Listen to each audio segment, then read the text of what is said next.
दोस्तों, आज हम आप लोगों को बड़ा सुंदर बात सुनाएंगे। बहुत अच्छी कहानी है। इस कहानी को अगर आप लोग पूरा सुनोगे तो बहुत अच्छी सीख मिलेगी। एक वृक्ष पे एक कबूतर और कबूतरी बैठे हुए थे। तो एक दूर से बड़ा अच्छे सुंदर कपड़ों में एक इंसान आ रहा था। तो कबूतरी ने कबूतर से कहा कि स्वामी, ये देखो आदमी आ रहा है, मुझे डर लग रहा है, चलो यहाँ से उड़ चलते हैं। तो कबूतर बोला कि नहीं, ऐसी कोई बात नहीं है। ये देखिए आदमी कितना शरीफ है और तुम उस पर गलत इल्जाम लगा रही हो। देखने में कितना सुंदर लग रहा है, वो अपना काम से जा रहा होगा, कहीं से जाने दो, उससे हमें क्या लेना देना है। और वो दोनों बेचिंता हो गए, निर्चिंत हो गए, बिल्कुल बेधड़क।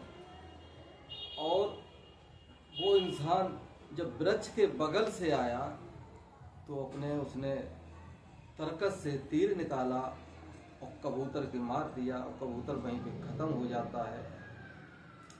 अब दोस्तों, कबूतरी तो जैसे तैसे अपनी जान बचा के वहां से उड़ गई और उसकी तो दुनिया समझ लो उजड़ गई। बेचारी बड़ा परेशान थी।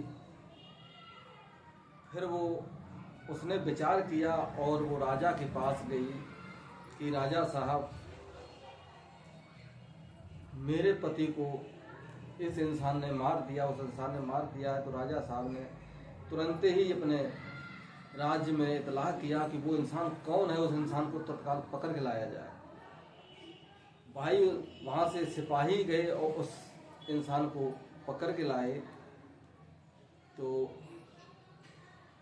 और राजा साहब ने कहा कि कबूतरी, ये बताओ इसे क्या सजा दी जाए, तुम ही बता दो। तुम अपने मन मुताबिक इसे जो सजा देना चाहती हो वो सजा दे सकती हो। तो कबूतरी ने सोचा और समझा कि मेरा तो संसार उजड़ ही गया है, लेकिन अगर मैं इसे मौत की सजा देंगे तो इसकी पत्नी का भी संसार उजड़ जाएगा। तो हम राजा साहब इससे सिर्फ आपसे एक ही मांग करते हैं, जो भी जिस भेष में जिसका जौन सा काम है वो उसी भेष में रहे। अगर ये शिकारी है तो शिकारी वाला ही लिबाज पहने, ये सादा भेष में ना रहें। सादा भेष में रह के ये किसी का भी कत्ल कर देते हैं। अगर ये शिकारी भेष में हो गए तो कम से कम आगे वाला सतर्क तो हो जाएगा। तो राजा साहब ने उसे वही सजा दी।